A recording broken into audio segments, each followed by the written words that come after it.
না, মানে তারা বুঝাতে চাচ্ছে লা ইলাহা ইল্লাল্লাহ এর সাথে যদি কেউ মুহাম্মদ রাসূলুল্লাহ লেখে এটা শিরিক হয়ে যাবে, নাউজুবিল্লাহ। 1990 সালের বক্তাও সেম বক্তব্য দিছে। রকেট হুজুর সুন্দর কথা কইছে। তাহলে তারা নবীজির নাম কালেমার মধ্যে পছন্দ করে না। আপনারা কি চান নবীজির নাম কালেমা থেকে মুছে যাক? এটা চান? নবীজির কালেমা থাকবে কি থাকবে না? কোন জামানায় আসলাম যেই জামানায় আল্লাহর রাসূলের নাম মুছে দিতে চায়? আমরা তাওহীদি মুসলমান নই, তাওহীদি জনতা নই, আমরা মুসলিম জনতা। পরিষ্কার মনে রাখবেন, একজন মুসলমান তাওহীদ মানে রিসালাত মানে, তাওহীদ মানে রিসালাত মানে। লা ইলাহা ইল্লাল্লাহ হলো তাওহীদ, মুহাম্মদুর রাসূলুল্লাহ সাল্লাল্লাহু আলাইহি ওয়াসাল্লাম হলো রিসালাত। এই তাওহীদ এবং রিসালাত যারা মানে তারাই মুসলমান। কথা ঠিক আছে কিনা? যারা নিজেদেরকে তাওহীদি জনতা হিসেবে ফোকাস করেন, আপনারা তো কোনোদিন ভুলক্রমেও রিসালতি জনতা বলেন না, তাওহীদি জনতা বলেন। কোনোদিন তো একবারও বললেন না যে আমরা রিসালতি জনতা। কে রিসালত বাদ দিতে চাচ্ছেন কি জন্যে? লা ইলাহা ইল্লাল্লাহ, আল্লাহ যে আছে, সৃষ্টিকর্তা একজন আছে, এটা ইহুদিরাও মানে, খ্রিস্টানরাও সৃষ্টিকর্তা মানে, অন্য সব ধর্মের মানুষ সৃষ্টিকর্তা আল্লাহকে মানে, আমরাও আল্লাহ মানি। তবে তাদের সাথে আমাদের বেশ কম হলো, তারা নবীজিকে মানে না, রিসালত মানে না, আমরা আল্লাহর নবী মানি। ঠিক কিনা বলেন? অতএব আমরা শুধু তাওহীদ মানি না, আমরা রিসালতও মানি। যারা তাওহীদ এবং রিসালত দুইটা একসাথে মানে তাদেরকে তাওহীদি জনতা বলে না, এদেরকে মুসলিম জনতা বলে। বলেন আমাদের পরিচয় কি? মুসলমান। বলেন আমাদের পরিচয় কি? মুসলমান। এক কথা, আমরা মুসলিম জনতা। তাওহীদি জনতা নামে আলাদা কোনো দল ইসলামের মধ্যে নাই। মুসলিম জনতা, আমরা সবাই মুসলমান। আমরা তাওহীদও মানি, রিসালতও মানি। শুধু রিসালত মানি না, শুধু তাওহীদ মানি না, তাওহীদ এবং রিসালত দুইটাই আমরা মানি। এজন্য আমাদের পরিচয় মুসলমান। হুয়া সাম্মাকুমুল মুসলিমিন। আল্লাহর রাসূল ইব্রাহিম আলাইহিস সালাম আমাদের নাম দিয়েছে মুসলমান। কি নাম দিয়েছে? কি? মুসলমান। ও যুবক ভাইরা, কলেজ ইউনিভার্সিটিতে গেলে দেখবেন একটা মাসালা বলা হয়, ইব্রাহিম আলাইহিস সালামের বাবা জাহান্নামী, তিনি কাফের ছিলেন, মুশরিক ছিলেন, বলা হয় কিনা? আজকে শুনে রাখেন, আল্লাহর খলিল হযরত ইব্রাহিম আলাইহিস সালামের বাবা কাফের মুশরিক ছিলেন না, তিনি ঈমানদার ছিলেন, জান্নাতি বান্দা ছিলেন।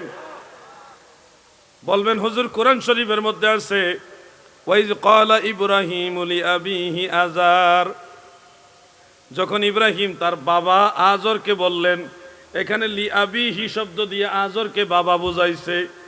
তারপরে ওখানে আযর ইব্রাহিম নবীর বাবা হবে না, কোরআন শরীফে তো বাবা বলা হয়েছে। শোনো হে ভাই আমার, আরবের ভাষায় আবুন শব্দটা বাবাকেও বোঝায়, চাচাকেও বোঝায়, দাদাকেও বোঝায়।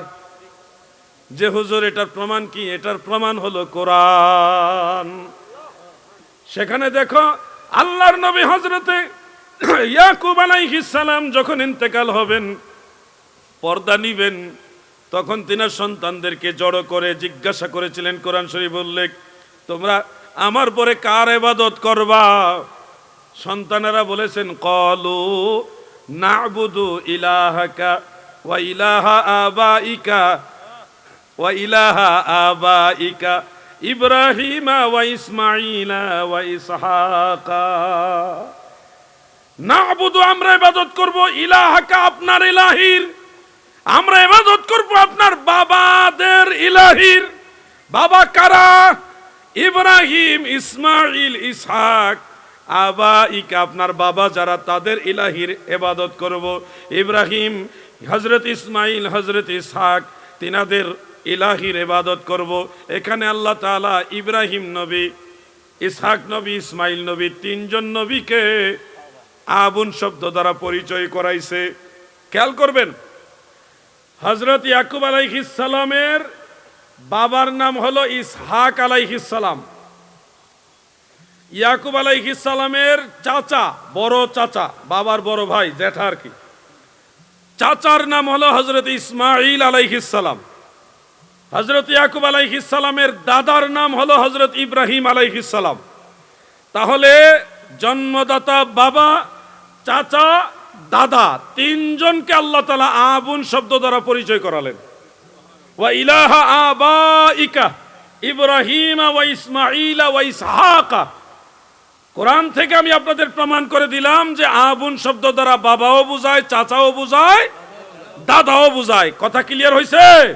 সংক্ষেপে বলবো, ইজ ক্বালা ইব্রাহিমু লি আবিহি আযার, এই আযরকে আবুন শব্দ দ্বারা জন্মদাতা পিতা বুঝায়নি, চাচা বুঝাইছে। আমার বক্তব্য নয়, এটা আহলুস সুন্নাহ ওয়াল জামাতের ইমামদের বক্তব্য। ইব্রাহিম নবীর বাবা জাহান্নামী, এই কথা বলা যাবে না। ইব্রাহিম নবীর চাচা আযর জাহান্নামী, ইব্রাহিম নবীর চাচা আযর জাহান্নামী। ইব্রাহিম নবীর বাবার নাম আযর নয়, ইব্রাহিম আলাইহিস সালামের বাবার নাম হযরত আব্দুল্লাহ ইবনে আব্বাস বলেছেন, অন্যান্য তাবিঈরা বলেছেন। মুফাসসিরিনে কেরামদের মধ্যে একটা ঐকমত্য হয়েছে, ইজমা হয়েছে, ইত্তেফাক হয়েছে, ইব্রাহিম নবীর বাবার নাম আযর নয়, তিনার বাবার নাম হলো তারেখ। অন্য অনেক কিতাবে তারেখ লিখেছে, তারেখ কিন্তু অরিজিনাল হলো তারেখ, মানে গলা থেকে যে হাস, এটা তারেখ। আরেকটা মতে হলো ইব্রাহিম আলাইহিস সালামের বাবার নাম নাখুর। আযর ইব্রাহিম নবীর বাবা নয়। মনে রাখবেন ভাই, আরেকটা পেজ ভেঙে দেই। কথাটা কেন আনতেছি, আমাদের যুবকদের দরকার আছে এটা। আপনারা সবার দরকার না হইলে কলেজে ইউনিভার্সিটিতে যারা পড়ে তাদের এটা দরকার। তাদের ফ্রেন্ড সার্কেলে তারা বলে এই ইব্রাহিম নবীর বাবাও জাহান্নামে যাবে, আমাদের নবীর মা বাবাও জাহান্নামে যাবে, নাউজুবিল্লাহ, এরকম উদাহরণ দেয়। এজন্য আপনাদের এটা জেনে রাখতে হবে। আরেকটা পেজ হলো ইব্রাহিম আলাইহিস সালাম দোয়া করেছিলেন বাবার জন্যে, যে আল্লাহ আমার বাবাকে মাফ করে দাও। বাল্যকালে দোয়া করেছিলেন। তখন আল্লাহ তাআলা বললেন, মা কানা লিন নাবিয়্যি ওয়াল্লাযিনা আমানু আইয়াস্তাগফিরু লিল মুশরিকিন ইলা আখিরিল আয়া। কোন নবী এবং মুমিনদের জন্য উচিত নয় মুশরিকদের জন্য ইস্তেগফার করা। আল্লাহ তাআলা এই দোয়াটা নাকচ করে দিলেন। এই আয়াতে কারিমা আপনাদের সামনে তুলে ধরে বলবে, দেখেন ইব্রাহিম নবী তার বাবার জন্য দোয়া করেছেন, আল্লাহ তাআলা এটা নাকচ করেছেন যে মুশরিক ছিল বিদায় তার জন্য দোয়া করা উচিত নয়। তার মানে ইব্রাহিম নবীর বাবা মুশরিক ছিল, এটা দলিল দিব আপনাদেরকে। মনে রাখবেন এই কথাগুলো, খুব সেনসিটিভ ভাবে খেয়াল করবেন। ইব্রাহিম আলাইহিস সালাম এই দোয়াটা করেছিলেন বাল্যকালে। কোন কালে? বাল্যকালে, বা অর্ধে বলতে পারেন যুবক বয়সে, যেই সময় উনি বেবিলন শহরে ছিলেন। কোন শহরে? আমি সেই বেবিলন শহরে গেছি, আলহামদুলিল্লাহ। ইব্রাহিম আলাইহিস সালামের বাড়িতে গিয়ে আসছি। যেই ঘরে উনি থাকতেন ওই ঘরে আমি গিয়ে প্রবেশ করে 2 রাকাত নামাজ পড়ে আসছি। ইব্রাহিম আলাইহিস সালাম যখন বেবিলন শহরে ছিলেন তখন দোয়া করেছিলেন। খুব মনোযোগ দিয়ে কথাটা শুনবেন। এই সময়ে ইব্রাহিম আলাইহিস সালাম যার তত্ত্বাবধানে ছিলেন তিনি ছিলেন আযর। কে ছিলেন? আযর। আযর ওই যে মূর্তি ভেঙে ফেলছিল, হাত ভেঙে ফেলছিল, পরে বলছিল যে বড় মূর্তিকে জিজ্ঞাসা করো কে ভাঙছে, আমি কেমনে যাবো, ওই মূর্তিকে জিজ্ঞাসা করো। এই ঘটনাটা যখন ঘটে তখন ইব্রাহিম আলাইহিস সালাম যার কর্তৃত্বে ছিলেন তিনি ছিলেন আযর। তিনি কে? আযর। আর শেষ বয়সে ইব্রাহিম আলাইহিস সালামের শেষ বয়সে যখন কাবা ঘর সংস্কার করলেন, তিনি পুনঃসংস্কার করলেন, তখন কাবা ঘরের পাশে দাঁড়িয়ে ইসমাঈল আলাইহিস সালামকে সাথে নিয়ে দোয়া করেছিলেন, রব্বানা গফিরলি ওয়ালিওয়ালিদাইয়া ওয়ালিল মুমিনিনা ইয়াউমা ইয়াকুমুল হিসাব। এখানে দেখেন শব্দ চয়নটা, এখানে স্পষ্ট বলেছেন রব্বানা গফিরলি ওয়ালিওয়ালিদাইয়া। ওয়ালিদ শব্দ ব্যবহার করেছে, আবুন শব্দ ব্যবহার করেনি। আবুন দ্বারা বাবা, চাচা, দাদা সব হইতে পারে, কিন্তু ওয়ালিদ দ্বারা চাচা হয় না, ওয়ালিদ দ্বারা দাদা হয় না। ওয়ালিদ মানে জন্মদাতা পিতা। ওয়ালিদ শব্দের অর্থ কি? যিনি জন্ম দিয়েছেন। ওয়ালাদা ইউলাদু, এই ওয়ালিদ। ওয়ালিদ মানে যিনি জন্মদাতা পিতা। ইব্রাহিম আলাইহিস সালাম বাল্যকালে বা যুবক বয়সে যে দোয়া করেছিলেন সেখানে শুধু বাবার জন্য দোয়া করেছিলেন আবুন শব্দ দিয়ে, যেটা দ্বারা আজরকে বুঝায়। আর শেষ বয়সে দোয়া করেছে ওয়ালিদাইয়া, মা বাবা মানে পিতা মাতা, জন্মদাতা পিতার জন্য দোয়া। তার মানে বোঝা যাচ্ছে ইব্রাহিম নবী দুইটা দোয়া করেছিলেন। একটা দোয়া ছিল চাচার জন্য, যিনি মুশরিক ছিলেন আজর, সেটা আল্লাহ নাকচ করে দিয়েছেন। মা কানা লিন নবিয়্যি ওয়াল্লাযিনা আমানু আইয়াস্তাগফিরু লিল মুশরিকিন। আল্লাহ বলছেন কোন নবীর জন্য, কোন মুমিনের জন্য উচিত নয় মুশরিকদের জন্য ইস্তেগফার করা। সেখানে আল্লাহ তাআলা আজরের জন্য দোয়াটা নাকচ করলেন। কিন্তু শেষ বয়সে ইব্রাহিম খলিল দোয়া করেছে রব্বানা গফিরলি ওয়ালিওয়ালিদাইয়া। অতএব ইব্রাহিম নবীর বাবা মা জান্নাতি, তারা মুশরিক ছিলেন না, ওনারা ইমানদার ছিলেন। কথাটা ক্লিয়ার হয়েছে? এখন যদি কেউ বলে যে ইব্রাহিম নবীর বাবা জাহান্নামে যাবে, এটা কি মেনে নেবেন? বুঝাইতে পারবেন তো ইনশাল্লাহ? এই খটকাগুলি ভেঙে দিতে হবে। আমি যখন সিরাজগঞ্জে গিয়ে এই ওয়াজটা করছিলাম, আমার ডাইন পাশে জামাতের এক বক্তা বসা ছিল, এই ওয়াজটাই করছি। করার পরে স্টেজে আরো বেশ কয়েকজন আলেম ছিল, তারা কে কোন ঘরানার আমি চিনি, ভালো ভালো আলেম ছিল। আমার ডাইন পাশে যিনি বসা ছিলেন ওনাকে আমি চিনি, উনি জামাতের একজন আলেম, ভালো প্রসিদ্ধ বক্তা। ওনারা টেনশনে পড়া মানে একটা অস্বস্তির মধ্যে পড়ে গেলেন। আমি পরে ভিডিওতেও দেখলাম যে ওনাদের চেহারাটা এমন হয়ে গেছে যে কিছু বলতেও পারতেছে না, সইতেও পারতেছে না, এমন একটা অস্বস্তির মধ্যে পড়ছে। আর আমি এমন ভাবে বিষয়গুলি তুলে ধরছি যেটা রদ করবে ওই কায়দাও নাই, কায়দা বন্ধ হয়ে গেছে। ওই এলাকার মধ্যে তারা বিগত বছরের পর বছর সব সময় এই ওয়াজ করছে ইব্রাহিম নবীর বাবা আজর তিনি জাহান্নামে যাবে, আমাদের নবীর বাবাও জাহান্নামে যাবে, এই ওয়াজ করে আসছে। যখন আমি বললাম ইব্রাহিম নবীর বাবা আজর না, উনি চাচা, দলিল এই আমাদের নবীর মা বাবাও জান্নাতি। নবীজি রাসূল আকরাম সাল্লাল্লাহু আলাইহি ওয়াসাল্লামের আব্বাজান আব্দুল্লাহ, নবীজির আম্মাজান হযরত আমেনা, দুইজনেই জান্নাতি। ঠিক কিনা বলেন?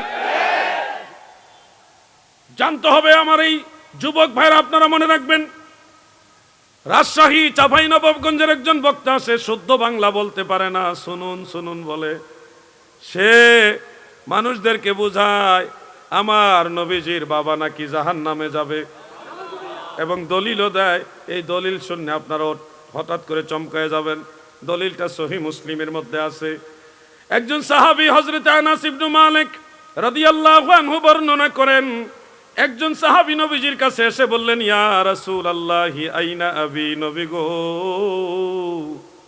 আমার বাবা কোথায় আছে, জান্নাতে না জাহান্নামে, মানে পরকালে ভালো আছে না খারাপ আছে?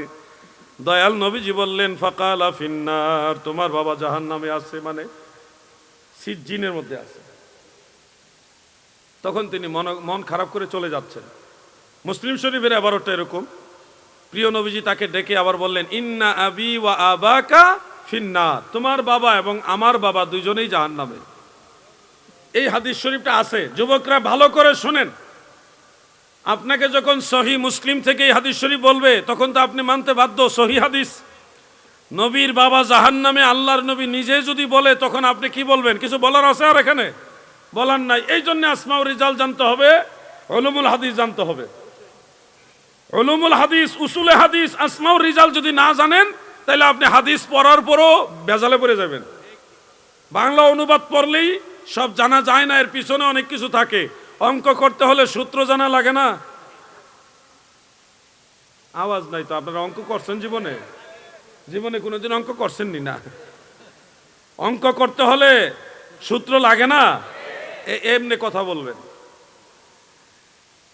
এই যে হাদিস শরীফটা মুসলিম শরীফে আছে, নবীজির বাবা জাহান্নামী, এই হাদিস শরীফটা আরো দুইজন সাহাবী বর্ণনা করেছেন। একজনের নাম হযরতে সাদ ইবনে আবি ওয়াক্কাস রাদিয়াল্লাহু আনহু, চিনছেননি? উনি কে? আপনাদের এলাকায় যিনি আসছেন, হযরতে সাদ ইবনে আবি ওয়াক্কাস রাদিয়াল্লাহু আনহু থেকে বর্ণিত এই ঘটনাটাই আছে। ফকিহ তবকার সাহাবী হযরতে আব্দুল্লাহ ইবনে ওমর রাদিয়াল্লাহু তাআলা আনহুমা, তিনিও বর্ণনা করেছেন। এই দুইটা riwayat রয়েছে সুনান ইবনে মাজাহ এবং মুসনাদু বাজ্জারের মধ্যে, বিশুদ্ধ সনদে রয়েছে। এমন কি হযরত আনাস থেকে হাম্মাদ ইবনে সুলাইমান ব্যতীত অন্যান্য যারা রাবী ছাত্র ছিলেন, বিশেষ করে সাবেত আল বুনানি, ইমাম জুহরি তারপরে মামার ইবনু রাশাদ, এনারা অনেক নির্ভরযোগ্য, অনেক না তাবেঈ, সাহাবী না তাবেঈ, হযরত আনাস রাদিয়াল্লাহু আনহুর ছাত্র, হাম্মাদ ইবনে সুলাইমানের ক্লাসমেট। ওই তিনজন, তিনারা বর্ণনা করেছেন ঘটনাটা এরকম। ওই দুইজন সাহাবীও বর্ণনা করেছে এরকম যে একজন সাহাবী এসে বললেন, ইয়া রাসূলুল্লাহ আইনা আবি, ওগো নবীজি আমার বাবা কোথায়? তাকবীর, জোরে জোরে।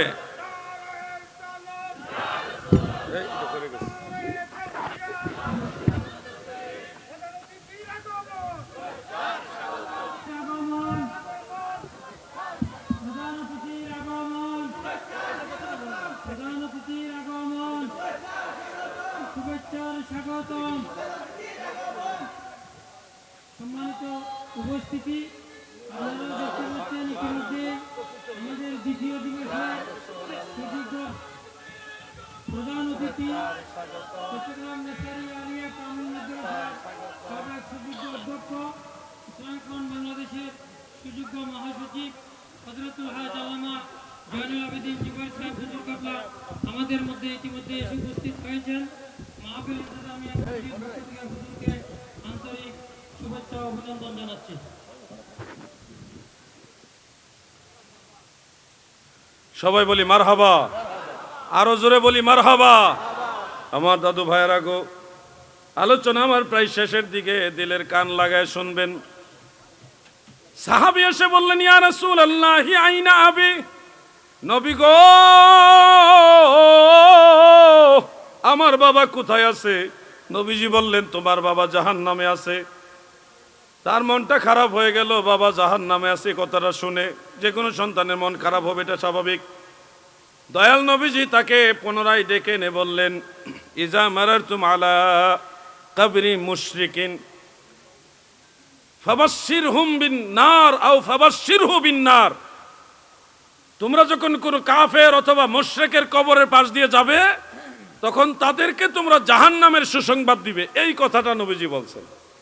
দয়াল নবীজি বলে নাই যে আমার বাবাও জাহান্নামে, এটা নবীজি বলেননি।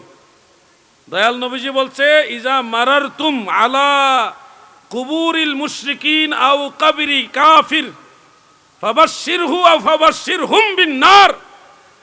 যখন কোনো কাফের অথবা মুশরিকদের কবরের পাশ দিয়ে যাবে, তখন সেই কাফেরকে বা মুশরিকদেরকে জাহান্নামের সুসংবাদ দিবে। এখানে নবীর বাবা জাহান্নামে এই কথা উল্লেখ নাই। তাহলে মুসলিম শরীফ এটা আসলো কেমনে? ওই যে একজন রাবি বর্ণনাকারী, ওনার নাম হাম্মাদ, নাম কি? হাম্মাদ ইবনে সুলাইমান। উনি এই কথাটা বর্ণনা করতে গিয়ে অতিরিক্ত, এটাকে বলা হয় এদরাজ। এদরাজ, মুদ্রাজ যে বর্ণনাগুলি থাকে, এগুলি শরীয়তে দলিল হয় না। আর ইমাম জাহাবি তার দেওয়ানুদ দুআফা আল মুগনি ফি দুআফা মিজানুল ইতিদাল, এই কিতাব তিনটার মধ্যে লিখেছেন, এই হাম্মাদ ইবনে সুলাইমান উনি রাবি হিসেবে সেকা, কিন্তু লাহু কাসীরুল আওহাম, তার প্রচুর ভুল আছে। হাদিস বর্ণনা করার সময় ভুল করত। তার বাস্তবতা হলো, ওনার ক্লাসমেট ইমাম জুহুরি, মামার ইবনে রাশাদ, ওনার ক্লাসমেট হযরতে সাবেত আল বুনানি, ওনারা নবীজির বাবা জাহান্নামে এই কথাটা বলেনি। এমনকি দুইজন সাহাবী বর্ণনা করেছে, ওইখানেও নবীর বাবা জাহান্নামে এই কথা বলেননি, উনি এককভাবে বলেছেন। তাহলে বোঝা যাচ্ছে এখানে এদরাজটা ওনার তরফ থেকেই হয়েছে। এজন্য নবীজির মা বাবা জান্নাতি না জাহান্নামী? বলেন জোরে বলেন, নবীজির মা বাবা জান্নাতি না জাহান্নামী? এই আকীদাগুলি সঠিক রাখবেন, আকীদাগুলি সঠিক রাখবেন। যদি এই আকীদায় ভেজাল লাগে, তাহলে বুঝবেন ইমানের মামলায় ঝামেলা হয়ে গেছে। অনেক মাসালা আছে। চট্টগ্রাম বিশ্ববিদ্যালয়ের অনেক ছাত্রদের সাথে মাঝে মধ্যে দেখা হয়, তারা অনেক বিষয় আমাদের সাথে শেয়ার করে। আমি আপনাদেরকে অনুরোধ করছি, সন্তানদের দিকে খেয়াল রাখবেন। বিশেষ করে নামাজের মধ্যে ইদানিং দেখা যাচ্ছে আত্তাহিয়াতু পড়ার সময় আঙ্গুল এইভাবে তুলে এইভাবে নাচাইতেই থাকে। এইভাবে আসেনি আপনাদের এলাকায়? এগুলি লামাযহাবী, এরা বাতিল ফেরকা। আহলুস সুন্নাহ ওয়াল জামাতের ভিতরে তাদের কোনো সম্পর্ক। আঙ্গুল ইশারা করা সুন্নত, কিন্তু নাচানো সুন্নত নয়। মনে রাখবেন কথাটা। নামাজে আঙ্গুল একবার ইশারা করা সুন্নত। কখন ইশারা করবেন এটাও উল্লেখ আছে। ইমাম বাইহাকির সুনানুল কুবরার মধ্যে আনাস ইবনু মালিক রাদিয়াল্লাহু আনহু থেকে দুইটা সূত্রে হাদিসটা বর্ণিত রয়েছে। রাসূল করিম সাল্লাল্লাহু আলাইহি ওয়াসাল্লাম আঙ্গুল মুবারক ইশারা করতেন তাওহীদের বাক্য যখন পাঠ করতেন তখন। তাওহীদের বাক্য মানে কি? আল্লাহর একত্ববাদের কথা। আশহাদু আল্লা ইলাহা ইল্লাল্লাহ, আমি সাক্ষ্য দিতেছি আল্লাহ ছাড়া কোনো উপাস্য নেই, উপাস্য নেই, ইলাহ নেই। এই আল্লাহ তাআলার একত্ববাদের কথাটা যখন আসবে তখন আপনি আঙ্গুল একবার ইশারা করবেন। এটাই হলো দয়াল নবীর সুন্নত। আশহাদু আল্লা ইলাহা ইল্লাল্লাহ, যখন এটা পড়া শেষ আঙ্গুল নামায় নিবেন, কারণ এরপরে সালাম দিবেন। আসসালামু আলাইকা আইয়ুহান নবী ওয়া রাহমাতুল্লাহি ওয়া বারাকাতুহু। নবীজির সালাম দেওয়ার সময় আঙ্গুল ইশারা করে কি বুঝাইবেন আপনি? কথার সাথে কাজের তো মিল হইতেছে না। যখন আপনি আশহাদু আল্লা ইলাহা ইল্লাল্লাহ বলবেন তখন কথার সাথে আঙ্গুল ইশারার মিল হবে। কথা ঠিক আছে না? যখন বলবেন আল্লাহুম্মা সাল্লি আলা মুহাম্মদ ওয়া আলা আলি মুহাম্মদ কামা সাল্লাইতা আলা ইব্রাহিম ওয়া আলা আলি ইব্রাহিম, এই সময় আঙ্গুল ইশারা করে কি বুঝাইতেছেন আপনি? কথার সাথে কাজের তো মিল হচ্ছে না। যখন আপনি বলেন আশহাদু আল্লা ইলাহা ইল্লাল্লাহ তখন আপনার আঙ্গুল ইশারা করাটা কথা কাজে ম্যাচিং হয়, মিল হয়। দয়াল নবীজি আঙ্গুল মুবারক ইশারা করতেন, এটা সুন্নত। কিন্তু সুনানু আবি দাউদ এবং সুনানু নাসাইর মধ্যে উল্লেখ, হযরত আব্দুল্লাহ ইবনে জুবাইর রাদিয়াল্লাহু আনহু তিনি রওয়ায়াত করেছেন যে নবীজি যখন আঙ্গুল ইশারা করতেন ওয়ালা ইউহাররিকুহা, নবীজি সে আঙ্গুল মুবারককে নাচাইতেন না, আঙ্গুলকে নাড়াচাড়া করতেন না, শুধু ইশারা করতেন। ইশারা করার সময় প্রিয় নবীজির এই তিনটা আঙ্গুল আর বৃদ্ধাঙ্গুল এইভাবে গুল করে দিতেন, এইভাবে এইভাবে গুল করে আপনি যখন আঙ্গুল ইশারা করবেন অটোমেটিক এটা গুল হয়ে যাবে। ইশারা করেন না, দেখেন না ট্রাই করে। এই আঙ্গুলটা উঁচা করতে গেলে বাকি তিনটা আঙ্গুল আর বৃদ্ধাঙ্গুল এইভাবে মিলে যাবে, গুল হয়ে যাবে অটো, ওই যে দেখেন অটোমেটিক। এই জন্য নবীজির সুন্নত হলো আঙ্গুল এইভাবে ইশারা করা একবার, আর আঙ্গুল নাচানো যাবে না। এই হলো সুন্নতের উপর আমল। যেগুলি আঙ্গুল নাচাই বুঝবেন লা মাযহাবী ভাইরাসে আক্রান্ত। কি ভাইরাসে আক্রান্ত? লা মাযহাবী ভাইরাসে আক্রান্ত। দাদু আমার, আমাকে কমিটির ভাইরা বলেছেন যে হুজুর আসলেও আপনি একটু আলোচনা করবেন, আর হুজুর আমাকে এতটা আদর করেন, নিজের সন্তানের মতো আদর করেন। আমিও হুজুরকে আমার পিতার ন্যায় সম্মানের নজরে দেখি। হুজুরের সামনে একটা কথা বলি, এটা হুজুরকে উদ্দেশ্য করে না, আপনাদেরকে উদ্দেশ্য করে, যে কোথাকার কোন লোক অনেক ভণ্ড, অনেক বাউলদেরকে আপনারা অনেক বড় নজরে দেখেন, ভুল জায়গায় আপনারা যাবেন না। সত্যিকারের আল্লাহর ওলি হলো তারা যারা দয়াল নবীর সুন্নতের উপরে এবং সুন্নিয়তের উপরে, সুন্নি আকীদার উপরে থাকে, তারা হলো অরিজিনাল আল্লাহর ওলি। ওলি আল্লাহ বিচার করবেন আকীদা দিয়া, সুন্নতের আমল দিয়া, সুন্নি আকীদা দিয়া, সুন্নতের আমল দিয়া। ওলি আল্লাহ বাউল গান দিয়ে বিচার করেন না। খবরদার মুসলমান, অলৌকিক ঘটনা বিধর্মীরাও দেখায়, যেগুলাকে কি বলা হয়? এদরাজ বলা হয়। শয়তানের পক্ষ থেকে এটা হয়। মানুষকে গুমরা করার জন্য কোন কাফের মুশরিকদের দ্বারা অনেক অলৌকিক ঘটনা শয়তান ঘটায় দেয়, যেন মানুষ গুমরা হয়, তার দিকে ধাবিত হয়। কথা বুঝতেছেন না আপনারা? অলৌকিক ঘটনা মানে আল্লাহর ওলি হওয়ার মানে মূল কারণ না। আল্লাহর ওলি হবে তারা যারা মুত্তাকি, পরহেজগার, আকীদায়ে সুন্নি, নবী পাকের সুন্নতের পাগল, এরা হলো আল্লাহর ওলি। সত্যিকারের ওলি আল্লাহর নজরে আমি যাদেরকে দেখি, আল্লামা মুফতি আবু নাসের জেহাদি সাহেব একজন, আল্লামা জৈনুল আবদিন জুবাইর সাহেব একজন, আওলাদুর রাসূল আল্লামা সৈয়দ বাহাদুর শাহ মুজাদ্দিদি আল আবিদি, যিনি আল্লামা সৈয়দ আবেদ শাহ আল মাদানী রহমাতুল্লাহ আলাইহির আওলাদ, ইনাদেরকে সম্মান করবেন। চট্টগ্রামে আল্লামা মুফতি ওসিউর রহমান হুজুর কেবলা আছেন, এরকম বড় বড় অনেক আলেম আছে। ইমাম হাশিমি রহমতুল্লাহ আলাইহির আওলাদরা আছে, ইনাদের আওলাদদেরকে সম্মান করবেন। ওনারা মদিনাওয়ালার পক্ষে, সুন্নতের পক্ষে কাজ করেন, সুন্নিয়তের পক্ষে কাজ করেন। কোথাকার কোন ভণ্ড কোন কি করতেছে, বাউল গান গাইতেছে, এগুলি নিয়ে আপনারা ব্যতিব্যস্ত হয়ে যাবেন না, ভেজালে পড়ে যাবেন। দাজ্জাল এসে কি করবে জানেন? দাজ্জাল এসে আকাশে মেঘ নাই, আঙ্গুল দিয়ে ইশারা করলে মেঘ জমবে, আবার হাত দিয়ে ইশারা করলে মেঘ বৃষ্টি হয়ে জমিনে নামবে। এই দৃশ্য দাজ্জাল এসে মানুষকে দেখাবে। তখন কি দাজ্জালকে আপনারা আল্লাহর ওলি বানাই দিবেন? গাউসে পাক বড় পীর আব্দুল কাদের জিলানী রহমতুল্লাহ আলাইহি বলেছেন, কেউ যদি সৈন্যের উপর দিয়ে উড়াল দিয়া যায়, পানিতে হেঁটেও যায়, কিন্তু তার মধ্যে নবীজির শরীয়ত নাই, তারপরও তাকে ওলি আল্লাহ মনে করা যাবে না।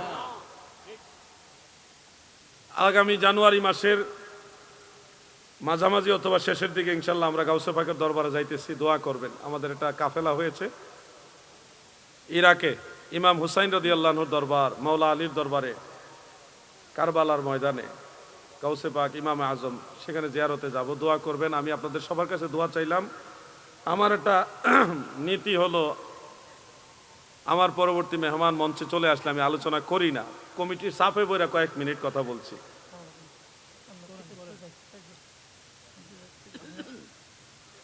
এটা আবার